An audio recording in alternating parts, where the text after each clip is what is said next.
Thanks for joining us for Dragonblade Authors Unplugged. We're so excited this week. We've got 3 releases, which means that we have 3 of your favorite authors with us. We have Alexa Aston. Her book was Deflecting the Duke in the Duke's Done Wrong series. We've got Chasity Bowlin with Tamed by the Lion, which is part of the Lion's Den world. And we have Emily Royal with The Prizefighter's Heart, which is part of the Headstrong Heart series. So, ladies, thank you so much for joining us this week. I'm anxious to talk about the books. So, Alexa, thanks for having us. Could you lead off? Your book was the first release. Mine is from the series Duke's Done Wrong. It is book 2, and all of my series, you can read each book as a standalone. It's not a problem, but I feel like it is a richer reading experience if you start first with the beginning one. This second one focuses on one of my Turner terrors. These are 5 boys that committed some kind of wrong, at least according to their families, and so they are sent to Turner Academy. And pretty much their families disowned them after that. So they learned to become a family themselves. And so with them and the guidance of the instructors at Turner Academy and another Earl who takes an interest in them, they really form very strong bonds. 4 of the 5 go off to war, including book 2's hero, Wyatt. And all 4 of them come back from war when they become sudden dukes. Wyatt is not happy about being a duke. He is not happy about leaving the army. He was a spy for Wellington. He lives life on the edge. He enjoys danger. And now he doesn't really see danger in ballrooms. He knows he's going to have to get married, have to provide that heir. And he picks out Meadow pretty quickly. And she's a widow, and she did not have a happy first marriage. And so she's ready for it to be her choice this time. And she wants to be wooed. And she lets Wyatt know that. And so it's kind of just the back and forth between them until they find their happily ever after. Oh, cool. I love the setup for that series, the idea of 5 boys creating their own family because they lost their family, or they lost their family connections. I love the setup for that series. So. Most of them come from some pretty bad families, and they're blamed for some pretty heinous acts. Really only the 3rd one, and that Deflecting the Duke, that comes out next month. It's on pre-order, 99 cents. He's really the only one that has a decent relationship. He loses both his father and brother, and he's very sad about that. The other ones, they had written off their families because their families wrote them off. But it was fun to create these 5 men coming together because they're very young when they start at this school, and they literally are with each other day after day. And so they grow up together. And so their bonds are very, very close. And of course, they marry heroines who also become very, very good friends too. Which means as we read the books, we get to see everybody over and over again, which is one of my favorite things. Yes, they are standalone. Ever after. But if you read book 1, Discouraging the Duke, that's Miles and Emery's story. They play a very big part in this book because Wyatt, he's a little arrogant. He comes out and it's like, hey, I'm going to be a duke. I might as well be a duke. And he doesn't want to woo Meadow, and Emery, she's on the side telling him, hey, you need to do this, you need to do that. And of course, he doesn't listen to her at first. And then he finally listens to both her and Miles. But they do play a big part of this book. And so I think readers that were introduced to them in Discouraging the Duke will enjoy Deflecting the Duke even more because they have a relationship with that couple. Yeah. You get to revisit people you already love. I love that part. Yeah. Cool. Chasity, your release was in the Lion's Den world. Yes, it was Tamed by the Also Lion. a great setup for a series too. Oh, I love it. Most of my Regencies tend to be really heavy. I don't do the lighthearted romps. They're all lots of drama, lots of angst, lots of people getting murdered. I can't seem to write a book where somebody doesn't die. I don't know why that is. So these in the Lion's Den series are much lighter for me. They're more of that traditional Regency, lighthearted romance. So it's a nice reprieve for me to get to write that, where it's all matchmaking and ballrooms. There's still some villainy, though. There's always villainy. You can't go without that. But the story centers around my hero, Simon, who is a second son. and did not expect to inherit, and suddenly he did. And death taxes are terrible. And I found out during the course of my research that how expensive the death taxes were depended largely upon how closely related you were to the person that died. So you had less to pay if you inherited from your father, but you had to pay more when you inherit from a brother. So his father and his brother died in quick succession, so he had to pay taxes for both. Oh. Because the estate got levied with his father's death tax, and then when his brother passed, he got levied with that one also. So he needed money, and he needed it fast. And Madeline had been engaged and had been left at the altar through the machinations of her rotten younger sister. This is just like, she's just horrid. Everybody hates her. And she was so much fun to write because she was just so vicious and mean. But so she decides that the only way she can sort of reclaim her position in society is to get married, and to marry quickly, and to marry someone with a title. So they enter the world of the lion's den with this Bessie Dove lion, and she brokers this match for them that turns out to be one made in heaven. So there you go. Oh, cool. Very cool. Yeah, I didn't realize about the death taxes, but I can imagine that getting hit twice would completely jeopardize an estate. You know, it's like one of those random research facts that you encounter that just changes the whole structure of your story. So. Cool. So, Emily, your book is The Prizefighter's Heart, and it's the Headstrong Heart series. It's book number 4. And let me just interject for a second, because we do have people joining us. So if you guys have questions, if you ask them in the comments, I can see them at an Ask the Authors for you. I'm sorry, Emily, I didn't mean to interrupt.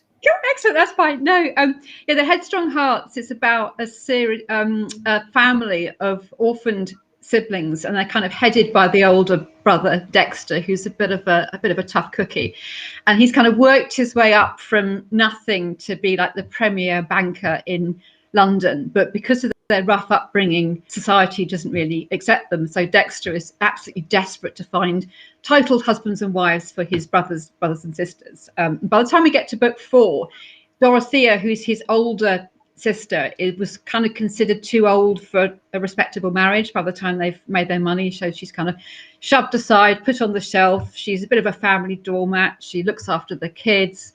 She's sort of reliable, dependable, which she sort of thinks, oh, that's all the synonyms for deadly dull, isn't it? So she kind of feels her life is over. And she's got this staid persona. She goes around wearing grey dresses and sort of governess type costumes. So she gets overlooked a lot. But she's got a kind, loving heart, and she harbours a secret passion. She's got this massive crush on this big, brash, muscular prize fighter called Griffin Oak, who's the mighty oak. So the story starts where she's secretly watching this prize fight, and she's admiring his rippling muscles and the way he's the mighty oak, like you do. he's the mighty oak, yeah. So she's hopelessly in love with him, but her family keeps saying to her, you've got to be respectable, you've got to behave like a lady, you're far too old to have silly schoolgirl crushes. But to fast forward to her 30th birthday party, and in those days 30 was like just ancient. You were like completely on the shelf. You could never have children, you could never get married, and she gets a bit compromised. And she finds herself forced into a marriage of convenience with the object of her infatuation. So she's thinking, oh, great, he sends my heart fluttering. But she's still a bit shy. She can't really talk to him because she's a bit like the shy, geeky schoolgirl who sort of lusts after the football hero. So she feels a little bit out of her depth. He's got a resentful teenage daughter from his first marriage. And there's a bit of a mystery surrounding his first wife's death. So there's a bit of kind of death and angst as well, because I love death-filled books with lots of angst and sort of horrific things going on. I love to torture my characters as well. So the whole book is how she and Griffin come to terms with this marriage, because she gets a bit of a rude awakening when she realizes that his husband is not this amazing hero. He's just gruff, he's brash, he doesn't know how to talk to women, and she's got this resentful stepdaughter who she's got to try and win over. So had an awful lot of fun with that, and obviously they all come to realize that Thea is the best thing that could have happened to both of them. There you go. So both Emily and Chastity, you talked about writing troublesome characters, or characters that are not necessarily the nicest people. What do you would you rather write people that you like, or is it more fun to write villains? Is it more fun to write people who are a little bit dodgier? I think you have to have a good mix. I mean, you can't. There always has to be a perfect foil for your hero or your heroine. There has to be some yin to the yang, so to speak. So I think that it's the interaction of when you have these people who are inherently good or mostly good. Those are the more fun ones to write. So when you have mostly good and deliciously bad, that's when you get that perfect chemistry in a book. Mm-hmm. Yeah, absolutely. I also love characters who have the appearance of being good, but actually they're rotten to the core underneath, and characters who look like they're rotten, but actually there's this heart of gold that's hidden there, and you've got to peel away the layers during the story. So yeah, deliciously bad, I think, is a fantastic way to describe it. And the characters who look bad is somewhat like the setup for your series, Alexa. Is that right? So the boys look like they've done. It's dukes that look like they've done wrong, that not necessarily have done wrong. Yes. In the first book, Discouraging the Duke, Miles is accused of shooting and killing his younger brother. Oh my. And it's actually his older brother that did it and blamed Miles for it. So, the whole family, servants, everybody piles on poor Miles, and, he's sent away. And in the second release this week, Deflecting the Duke, Wyatt is accused of burning down a stables with about 24 horses in it. And of course, horses were, quite valuable property then. And that, just like I said, just a horrible, horrible thing. And of course, once again, he didn't do it. He's blamed for it. And of course, in every book, it comes out, what happens and why it happened and who did it and everything. And I'm like the other two. I do love writing the baddies. In Deflecting the Duke, Meadows' husband, he married her because he was a collector. He collected beautiful things, from snuff boxes to canes to, anything that was pretty. And she was the most beautiful girl in her come out season. And once he collected her, he was done. He wasn't interested in her. And so we find out that he was truly a very, very dark man because of something that he leaves after his death, and that she needs to do something with and get rid of. And that's kind of one of the mysteries in the book that Wyatt helps her with. It also helps win her heart. So is it the murder and the mystery and the puzzling through things that attracts you all, or is it the romance and the characters that you love most? Or do you not want to choose? You don't have to choose. So I think writing the baddies and all of the mystery and the twist are fun. And I think the twists are fun for readers. But let's face it, we're all here for the romance. I want to see the passion and the desire. I want to see the relationship develop between the people. I want to see the sparks, the anger, the fun. So for me, the romance is the heavier element, but I enjoy the other bit. Yeah, me too. I think I love the interaction between the characters. I love really kind of delving under the skin of a character and finding what makes them tick, and just to see the hero and the heroine gradually come together just through their interactions with each other, even if there isn't a villain or a plot, just to see that develop over time. I love doing that. The love story is always center to everything, and everything else kind of builds around it. But I'm a total pantser. I have no idea what's going to happen through the course of my book. So for me, it's always that element of surprise. What I'm working on right now, I'm like, oh, my hero just got shot. When did that happen? And then you've got to figure out how to make that work in the overall context of everything. But yeah, it's that element of surprise, of never knowing what's going to happen from one page to the next. That's very I have to have that or I can't write. If I know what's going to happen, I'm bored and I don't want to do it. Do you have trouble finishing? I wondered if you got to the 80% point when you knew what was going on, or if the love story drives you through to the end. I don't. The way that it works for me is it's basically like I have a movie playing in my head all the time. And I'm just scrambling to try and write down all the stuff that's happening in my mind before I lose it. So it's just playing catch up with my brain and hoping I can type fast enough to get it all. That makes sense. And then stopping for the research. I've had things like that happen where a character gets shot and I didn't know what was going to happen. And, they let it happen. It's like, wait, I need to research this. I need to see what kind of shot and which one can he survive from and how long is it going to take him to recover? And, everything. Exactly Wait, what kind of firearms would have been available? I can ask my husband for that. So that's great. Yeah. Now, I have a road I put my characters on, but then I also like things to happen organically. And every now and then they start banging on the door saying, nope, we're not going to do that. Nope, not interested, and veer off in a direction. And I find that fascinating as a writer, that these people are in my head and they kind of do what they want to do. And like you said, sometimes you just have to capture what they're doing and then eventually nudge them and steer them back on the path you need to get them to for that HEA. They have whole conversations in my mind. Like I'm driving down the road and I've got these people arguing in my head. And like, I know it sounds crazy. I know it does. I mean, I would be diagnosable in most settings. So it's a little tough sometimes. I get that last thing at night when I'm lying in bed, when my characters start chattering away, and I see little scenes playing out in my mind, and I can't. It's like an earworm, and I can't get rid of it until I've written it down, and it just bugs me and bugs me and bugs me, and I have to stop everything and write it down. Otherwise, I'll be set to fire as well. Do you all keep notebooks or journals or things by you so you can catch ideas when they go past, or does it mostly happen when you're actually sitting down intending to write? I have a little notebook, which I've been known to take it to work, and I've been in the middle of a meeting and I've said, excuse me, can I just nip to the loo? I've gone to the loo and I've sat on the seat and I've written it down.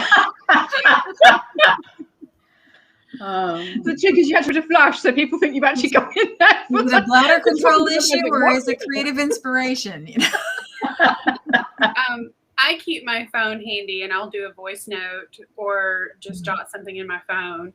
And the bad part is I work on multiple books at one time, so sometimes I don't remember what book it's for. I need to be more organized in my note taking. Oh, I didn't know. Usually I can piece it out, but sometimes it's like that's like a totally different story that I haven't even started writing yet, and I'm like, oh, I don't even know what this is for now. So. That's funny. I'm kind of a mix of both. I have the paper and pen handy, but sometimes the thoughts do come so fast that I grab the phone and then just start speaking, just get out, whether it's a conversation the characters are having or just plot ideas. My phone has really become my best friend in writing, especially the Thesaurus app on the phone. Do any of you dictate or do you all write on the computer? I walk every morning. Go ahead. You go ahead. Oh, all of my characters are English, and here I sit with my Tennessee accent. No, I can't dictate that. It doesn't work. It takes me right out of the story. I want to try it because I've been told it's you can write at about twice the pace. I think you can get twice the number of words out per hour if you dictate rather than write. But I imagine it would be riddled with typos. But no, well, what I do is I walk every morning. I used to walk and plot.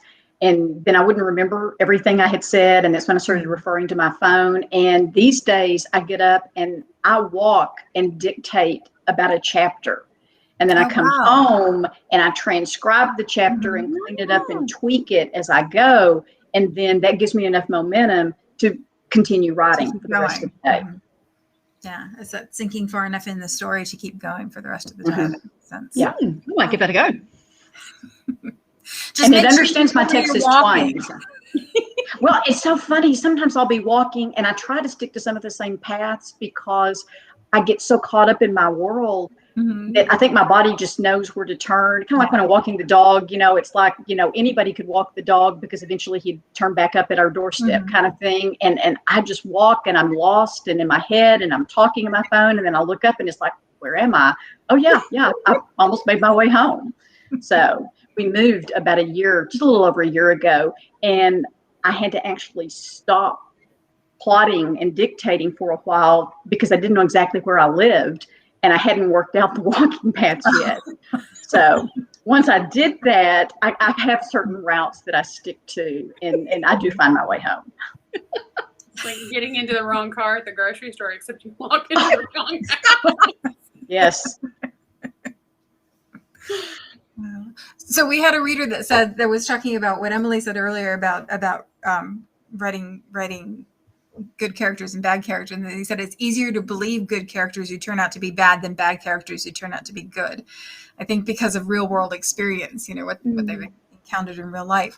So are there characters that you have that you've modeled after people you've met in real life when you're grocery shopping and you bump into somebody? Do they end up in a book? Do those traits make it into your characters? I wrote a villain in a book which came out earlier this year after somebody, because I didn't like them. And they suffered the most gruesome, horrible death on behalf of the heroine, and that was kind of like my therapy, because she just like sliced this knife into him, and he was his body was a mess afterwards. But I really enjoyed that. I felt so much better after writing that. But I don't always do that. But occasionally I'll take little snippets from people that I know. Yeah, it's never really like one character equals one person. It's more like one character equals everybody who made you mad through the course of 1 week. But I used to work in mental health. I was a therapist for a significant length of time, and I dealt with a lot of people who have personality disorders. And personality disorders are like, that's all of my villains. You could take the DSM-4 and sit down and come up with a diagnosis for all of my villains. And it's that kind of thing. It's usually the personality disorder, like narcissism or, sociopathy. Those kinds of things are where it comes in. Because you get to break the rules when you write people like that, because they think they have no rules. So those are the fun ones. And they don't necessarily think they're bad. We may know the bad guy, but they don't think that. Most of the truly evil people in this world are people who think that they're doing the right thing. So you just have to go with that. Yeah.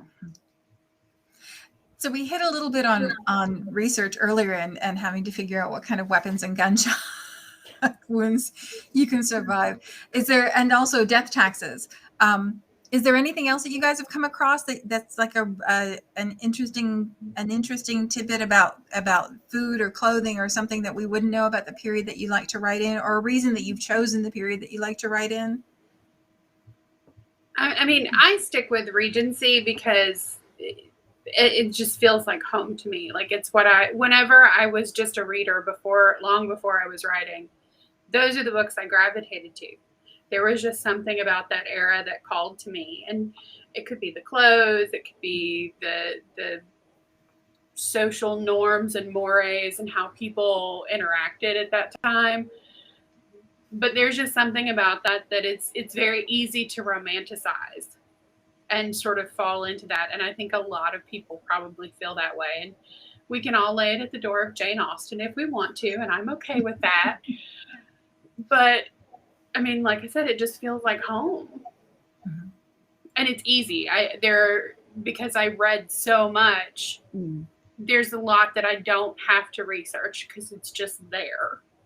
Understanding the world building and social customs and things like that. That makes sense. Well, I think it's important too, when you research a topic, that you don't do an information dump into just one novel about that topic. I like to take the research and then just dribble it in a book, and then a different book and a different book and a different book, that kind of thing. Like, just studying. I took a class from the Beaumont on dressing from the inside out, just to understand the layers and everything what my characters wore and everything. And so I'll sprinkle little things like that throughout the book. I also write medievals and westerns, and so I've done a lot of research on castles for the medieval era, westerns, things like cattle drives and gambling. And so I put a little bit of research in all of those. And when I'm starting a new book, I take out certain folders and open up files on computers and just kind of read through some of the research. And, like you find something like that death tax thing, you think, oh, I could build something around that, a scene, a character, a plot of it, kind of thing. So I try to stretch my research. And I think readers, especially historical readers, they like hearing the research, but they don't want an overblow of it. Basically it's, it's a romance. You want it to be a romance, but you want to have that verisimilitude so that they know you've captured the period and the time and the customs and food, dress, carriages, all of that. And it could be just like a single line of dialogue, or just a little bit of snippet that actually behind that is hours and hours and hours of research. And it's so tempting to put it in a novel, and then you think, no, that would just bore your readers silly, wouldn't it? Yes. But we writers, we go down that rabbit hole. I mean, sometimes I just have to kind of slap my hand and go, stop researching, get back to the plot. I was going to ask if you had to set limits for yourself so that you didn't just go chasing the things that catch your fancy instead of staring at the blank page and moving forward. I have an embarrassing number of tabs open on my computer. Truly embarrassing. I've got about 12, I think, on my iPad tabs open. All the interesting people do. I'm sure that's true, that all the interesting people do. And I'm terrible. I don't close apps on my phone either. And so my husband will ask me to look something up, and I'm just scrolling through all these different apps on my phone. And he's like, no wonder your battery always dies. Oh well. I still think that people who go down rabbit holes are the most interesting kind of people. Well, you unearth so many things. And like I said, they're like nuggets of gold. You just store them away, and you know the right time to bring them out. You marry that fact, that nugget to this character, and suddenly you have a great plot and a great couple, and you run with it. It's not related to my most recent book, but my entire Lost Lords series was based around a true crime rabbit hole that I went down. So a 6 novels and 3 novellas, and it all was from one true crime story about Lloyd Lucan. So wow, that's fantastic. Yeah, I think the first book in the Headstrong Hearts series, I was doing some research on whiskey and the Excise Act, and when that became sort of legal and it wasn't dodgy moonshine in the backwaters of Scotland. And the first book in the Headstrong Hearts series then really sort of sprung from that one bit of history, did a bit of research, and then this whole plot just jumped on top of it. But yeah, it's funny how that. Yeah. I'm from the part of Virginia where we still have the dodgy moonshine bits. We have dodgy moonshine. We have dodgy bourbon. We have dodgy people. It's all kinds of stuff. Ladies, we're almost out of time. Can you tell me what's coming up for you? What you're working on next? What you're excited about now? Well, I'm working on the 5th book in the Hellion Club series, When an Earl Loves a Governess. Oh, those covers are gorgeous. I love the covers for that series. And I just finished my novella for Star of Wonder. And the next thing I should have coming out is the Into the Night novella in the Once Upon a Midnight Dreary collection. Are you in that? Dragonblade Halloween collection. So ghost stories. Yeah. Oh, it's like ghost stories are my jam, and it's spooky. It's like really. I mean, I worried that I'm going to get a note back from Scott saying you need to tone this down. I'm worried. I'm waiting for that. I'm looking forward to that. I actually freaked myself out after I wrote my ghost story. Because I can imagine the scenes before I write them. So I imagined this spooky, ghostly scene, wrote it down, and then it was like 2 a.m. or something. I crept upstairs and went to bed, and I was absolutely terrified every time I heard a creak because I've just been in the world with ghosts, and I'm so scared. Did you tuck your feet under the covers under your feet so Yeah, that I nothing's did, hanging yeah. out? Right. Because that Yeah. will protect you from whatever is outside, as if the covers are tucked under your feet. So. I mean, like the covers are going to stop a ghost, you know.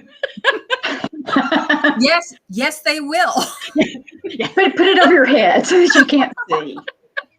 Well, I love the ghost story I wrote because I got to marry two genres I love. My prologue in the Upon a Midnight Dreary starts with a medieval couple, and they are the ghost. And then the story, chapter 1, fast forwards about 500 years up to the Regency period. Oh, And cool. so the Regency couple winds up seeing and trying to solve the mystery of why these two are ghosts. And they try to give the ghost a happy ending like they themselves have. So it was a great marriage of two eras that I love writing. Very My couple gets a happy ending, but my ghosts are not happy. No, this is it. It's based on the ancient Ram Inn, and I don't know if anybody watches like all the paranormal TV shows or not, but it's like this really darkly haunted inn in rural England. I mean, like there are rumors of like there's a succubus there. There's all kinds of crazy oh my. stuff. So it's really dark, but that's again. Some of us are big chickens and don't watch that. I'm an aging goth girl, so you've just got to bear with me. Well, I'll be sure to pop the link for the anthology in the comments too, because I really am looking forward to that one. It's coming out at the perfect time of the year, just in time to get ready for all the fall spooky bits. So, ladies, thanks so much for taking the time to talk to us today. I really appreciate it. I'll make sure that I put the links in the comments for anybody who hasn't picked up this week's releases. It's lots of good weekend reading there. Thank you. Thank you for joining us, and we'll be back next week at the same time. Okay. Bye, everybody. Thank you. Bye.